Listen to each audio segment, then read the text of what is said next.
부활하신 예수를 보라, 이런 제목으로 하나님 말씀 전하겠습니다. 남녀노소 또 신분의 고하를 막론하고 모든 사람에게 가장 두려운 문제, 가장 크고 무서운 문제는 무엇일까요? 죽음입니다. 죽음. 사람들은 죽음을 생각할 때 그것은 내가 영원히 사라지는 것이고요, 나라는 존재가 끝나는 거라고 생각을 합니다. 그래서 죽음을 두려워합니다. 죽지 않고 오래 살기 위해서 온갖 것을 다 하지요. 아무리 성공을 했다 한들 죽어버리면 아무것도 아니라고 생각을 하고, 그래서 사랑하는 사람의 죽음을 슬퍼하고, 자신이 죽게 된다면 그것에 대해서 두려움과 공포를 가지는 것입니다. 그런데 바로 이 죽음의 문제를 한꺼번에 해결하는 것이 바로 우리 주 예수 그리스도의 부활입니다. 예수께서 부활하심으로 인간이 가장 두려워하는 죽음을 이기셨습니다. 죄로 인하여 썩고 냄새나는 이 세상을 새롭게 하는 새 생명을 불어넣어 주셨습니다. 부활을 통해 모든 죄악을 이기시고 인류에게 산 소망을 가져다 주셨습니다. 영원한 하나님의 생명을 누리는 새 삶으로 들어올 수 있게 하셨습니다. 아멘. 오늘 부활 주일 아침에 부활하신 예수 그리스도를 여러분 새롭게 바라보실 수 있기를 바랍니다. 그리고 부활하신 주님이 우리에게 가져다 주시는 부활의 놀라운 축복과 능력과 은혜를 받으시기를 바랍니다. 부활하신 주님을 바라보고 믿음으로 말미암아 부활의 생명과 능력이 여러분의 삶에 나타날 수 있기를 예수 그리스도의 이름으로 축원합니다. 본문을 통해서 이 부활의 아침에 우리 모두 주님의 말씀을 듣기를 소원합니다. 그리고 그 말씀이 우리의 삶을 다시 한번 새롭게 하고 정말 우리의 삶을 온전케 하는 축복의 말씀이 되기를 바랍니다.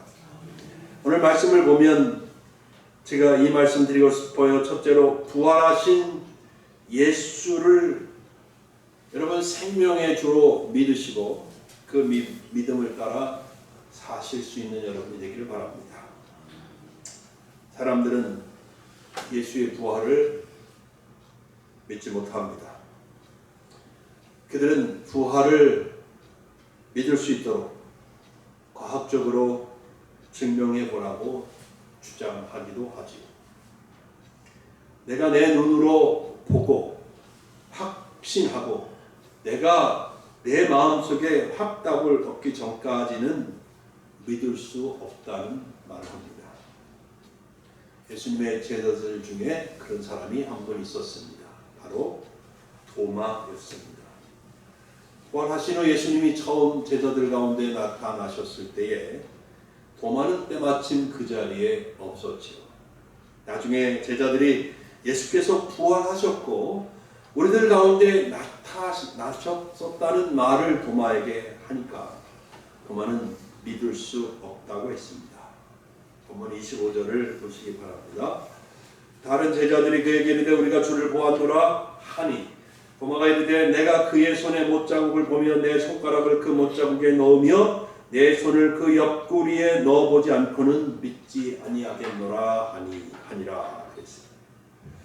근데 이렇게 한번 의심했는데 참 도마는 은혜를 많이 받은 사람이라는 생각이 듭니다. 8일이 지난 후 예수님이 다시 나타나셨는데 그때는 도마도 제자들과 함께 다른 제자들과 함께 있었습니다.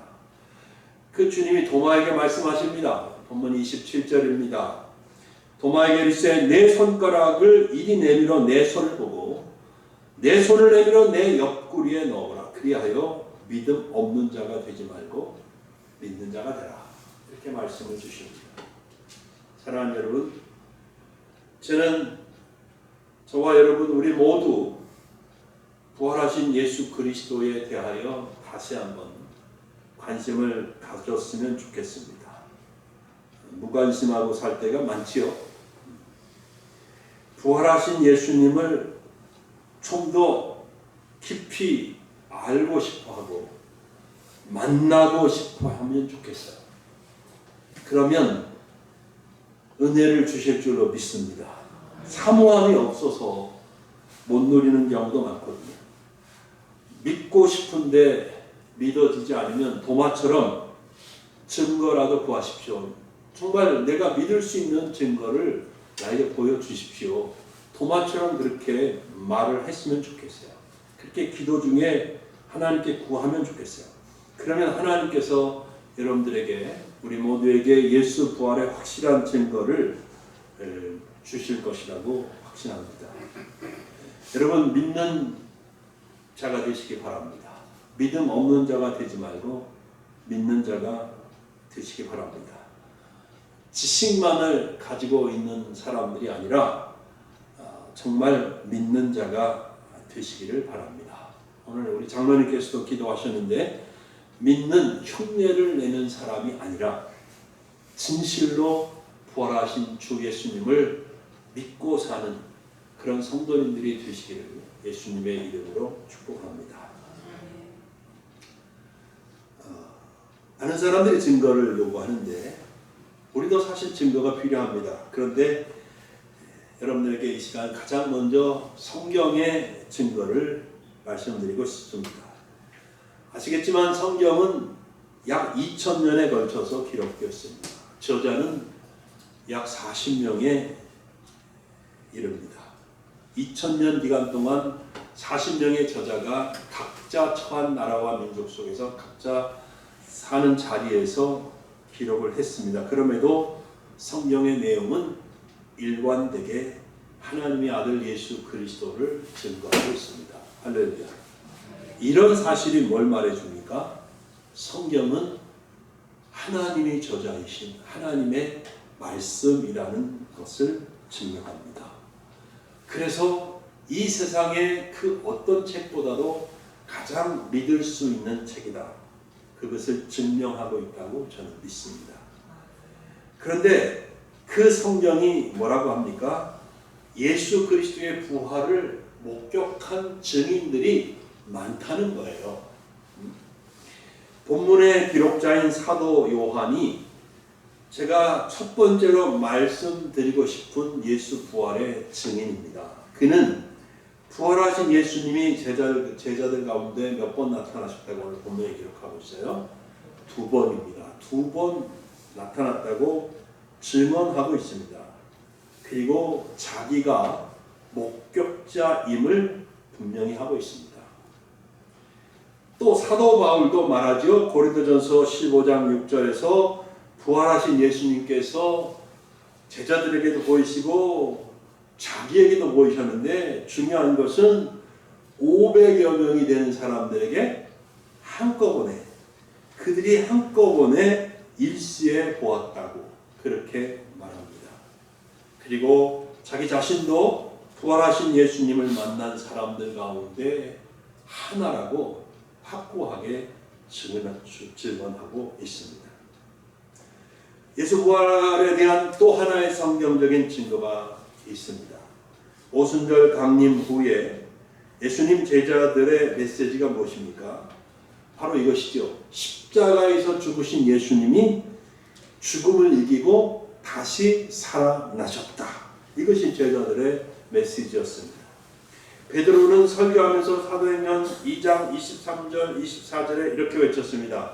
그가, 바로 예수님을 말합니다. 그가 하나님께서 정하신 뜻과 미리 아신 대로 내준 바 되었거늘 너희가 법 없는 자들의 손을 빌려 못 박아 죽였으나 하나님께서 그를 사망의 고통에서 풀어 살리셨으니 이는 그가 사망에 매어 있을 수 없었음이라. 그리고 곧바로 몇 절 내려간 다음에 사도행전 2장 32절에 이렇게 선언합니다. 이 예수를 하나님이 살리신지라. 아멘. 그리고 말합니다. 우리가 다 이 일의 증인이로다. 할렐루야. 이와 같은 제자들의 주장에 대하여 거짓말하지 마십시오. 우리는 당신이 거짓말하는 것을 알고 있습니다 하면서 반박한 사람이 한 사람이라도 있습니까? 없습니다. 만일 예수님께서 진짜 부활하지 않으셨다면 반대자들은 무덤을 파헤쳐서 예수님의 시신을 갖다 놓으면서 제자들이 거짓말하고 있다고 반박했을 것입니다. 그러나 그런 사람들이 없었습니다. 왜요? 예수님의 무덤은 비어 있었기 때문입니다. 예수님의 부활은 그 당시에 모든 사람에게 부인할 수 없는 사실로 받아들여지고 있었다는 것을 반증하는 것이죠. 저는 이제 여러분에게 한 훌륭한 학자의 증언을 말씀드리고 싶습니다.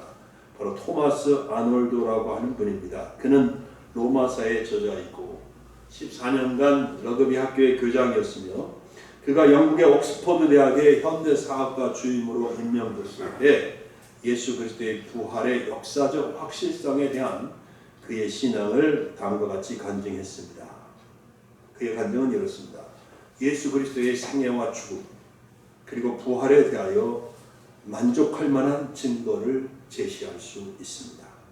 수많은 사람들이 마치 재판정에서 가장 중대한 사건을 처리하듯이 매우 신중하고 철저하게 부활을 조사해 왔습니다. 나 자신도 다른 사람을 설득시키기 위해서가 아니라 나 스스로 만족스러운 답을 얻기 위해 여러 번 조사를 시도했습니다. 나는 여러 해 동안 다른 시대의 역사에 대해 연구하고 저자와 기록들의 증거를 고찰해 보았습니다. 그러나 하나님께서 우리에게 주신 가장 위대한 기적, 즉 예수 그리스도께서 죽으셨고 죽은 자 가운데서 다시 살아나신 이 사건보다 더 완전히 증명될 수 있는 사실들이 인류 역사에는 없다는 것을 알았습니다. 놀랍지 않아요? 형제 여러분, 예수 부활의 증인들은 너무 많습니다. 너무 많습니다. 이 자리에 서 있는 저도 오늘 예수 그리스도의 부활의 증인으로 섰습니다. 지금 이 시간에 전 세계의 수많은 교회에서 예수 그리스도의 부활이 증거되고 있지 않습니까? 할렐루야. 네. 그러나 저는 29절에 예수님이 하신 말씀을 여러분들이 기억하는 것이 아주 유익하다고 생각이 됩니다. 29절 말씀 보십시오. 예수께서 이르시되 너는 나를 번보로 믿느냐? 보지 못하고 믿는 자들은 복되도다. 아멘. 여러분, 과학적인 증거 좋지요. 내가 눈으로 만져볼 수 있는 어떤 증거가 있다면 좋겠지요. 그러나 무슨 과학적인 증거보다 내가 눈으로 보고 내 손으로 만져볼 수 있는 어떤 증거보다 성경의 증거를 믿으시기 바랍니다. 네. 그것이 예수님 말씀대로 복된 것입니다. 저는 이 아침에 우리 모두 예수 그리스도의 부활을 믿을 수 있기를 예수님의 이름으로 축원합니다. 죽은 자의 부활을 믿으시기 바라요. 주 안에서 죽은 성도가 다시 살 것을 믿고 여러분이 바로 그 주 예수 그리스도를 믿는 믿음 안에서 영원히 사는 부활을 믿으시고 그 믿음으로 이 세상을 살아가실 수 있는 은혜가 있기를 바랍니다. 이제 저는 예수 그리스도의 부활을 믿을 때 그 믿음으로 사는 것이 어떤 의미인지를 말씀드리려고 합니다. 부활은 여러분 무엇을 전제합니까? 죽는 것을 전제합니다. 먼저 죽었어야 부활이 있는 거 아닙니까? 예수님이 십자가 위에서 죽으신 것은 우리 죄의 몸이 죽은 것을 상징합니다. 예수님은 우리 죄를 다 짊어지시고 죽으셨습니다. 그러므로 우리가 예수를 믿을 때 우리는 예수님과 함께 십자가에 못 박혀 죽은 것입니다. 아멘. 우리 옛사람이 죽은 것입니다. 그리고 예수님이 부활하심으로 우리도 새 사람으로 다시 살게 되었습니다. 하나님의 새 생명을 받은 것입니다. 이것은 우리가 부활하신 예수 그리스도를 주로 믿을 때 우리의 삶이 변화되는 것을 의미합니다. 즉 죄 중에 거하던 옛날의 삶을 털어버리고 새 삶을 가지게 되는 것입니다. 일본에 야쿠자 출신의 목사가 있습니다. 야쿠자 아시죠? 미국에 마피아가 있죠. 러시아에도 마피아가 있습니다. 그 비슷한 폭력 조직이 일본에 있는데 야쿠자라고 하죠. 그런데 이 야쿠자 출신 8명으로 구성된 바로 미션 바라바라는 복음 전도단이 있습니다. 이들 8명은 이전에 야쿠자에 몸담고 살았잖아요. 그래서 막 손가락이 잘려나가고, 그리고 그들의 몸에는 막 뱀으로 흉측한 뱀의 모습으로 온몸이 문신되어 있는 그런 사람들입니다.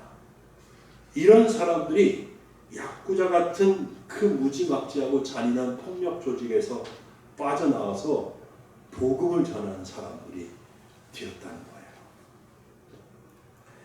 바로 스즈키 히로유키라는 분이 이 미션 바라바를 창립한 분인데, 이분은 17살 때부터 17년간 야쿠자에 몸담았습니다. 그동안에 3번이나 손가락이 잘려나갔습니다. 그리고 그의 삶은 도박과 공갈과 술과 여자 등으로 방탕한 생활을 거듭했던 것이죠. 그러다가 1985년도에 한국인 한 금자씨를 만나서 결혼을 했습니다. 부인 한금자 씨는 아주 독실한 기독교인이었어요. 그러다 보니까 남편을 위해서 날마다 간절히 기도했다고 합니다. 그래서 마침내 스즈키 히로유키는 교회에 나가기 시작했고 목사가 되었다는 거예요.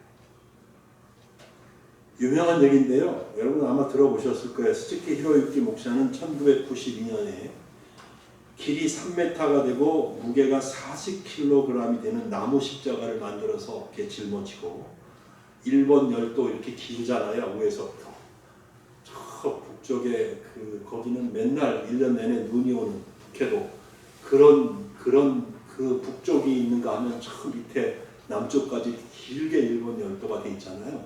그 일본 열도를 이렇게 동서가 아니라 그 긴 열도를 남북으로 종단하는 그런 행진을 했어요. 뉴스에도 나오고 그랬었는데, 이 행진을 통해서 미션 바라바가 결성이 됐다고 그래요. 그 과정에서 자기가 야쿠자에 몸담고 있을 때 바로 위의 보스였던 요시다 요시유키를 만났는데, 이 사람은 나중에 교회 장로가 되었다고. 이야, 이 전도단이요, 그냥 이름만 있는 전도단이 아니라 미국, 캐나다 등지를 돌아다니면서 전도 활동을 했고, 고베 지진이 났을 때는 구조 활동에도 앞장섰고요. 또 97년도에는 북한 주민을 돕기 위해서 콘서트를 주최하기도 했습니다. 이 8명의 삶은 야쿠자의 조직원이었다가 완전히 변화된 사람들이 된 거죠. 이전에 폭력, 마약, 도박, 술, 공갈, 협박으로 살았던 그런 삶이 이제는 정말 완전히 변해서 새 생명을 받아서 다시 태어난 예수 안에 새 삶을 살고 있는 것이죠. 많지는 않죠, 이런 얘기가. 그러나 분명한 것은 예수 그리스도의 부활을 믿는 사람들은 이렇게 변할 수 있다는 거죠. 이렇게 변한다는 것입니다. 부활의 주님을 의지하고 밀려오는 죄의 세력을 우리도 물리치면 좋겠습니다. 그런 성도님들이 되시길 바랍니다. 게으르고 나태한 삶에서 벗어날 수 있으면 너무 좋겠습니다. 옛사람은 우리를 주장하여 게으르게 하고 아무것도 못하게 하지요. 그러나 이제는 부활의 능력으로 승리하는 우리가 되기를 바랍니다. 우리 안에 세상적인 욕심도 버렸으면 좋겠습니다. 이제는 나누고 베푸는 삶이 되기를 바랍니다. 여러분 안에 혹 미움이 있다면 그 미움도 물리치면 너무 좋겠어요. 그리고 사랑하는 사람들이 되십시오. 부활의 생명이 역사할 때 우리는 그렇게 우리의 멋진 예수님의 사람으로 변할 수 있습니다. 아멘. 또한 부활을 믿는 사람은 이 세상보다는 천국을 소망하고 사는 사람이에요. 아멘.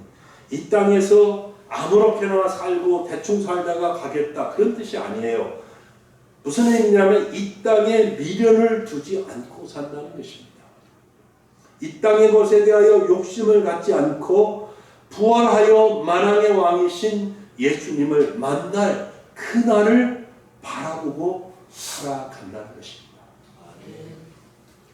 그러므로 이 땅의 삶은 분명한 목적을 갖고 사명을 감당하는 삶이 되어야 할 것입니다. 어렵고 힘들어도 믿음으로 감사하고 하나님께 순종하시기 바랍니다. 장차 하나님 앞에 설 것을 우리가 알고 하나님께서 주실 칭찬과 상급을 믿고 기대하는 우리의 믿음의 삶이 되기를 예수님의 이름으로 축원합니다. 성도 여러분, 우리는 장차 부활하신 예수님 앞에 설 것입니다. 그 앞에 섰을 때 예수님에게 칭찬받을 수 있는 그런 우리 모두가 되십시다.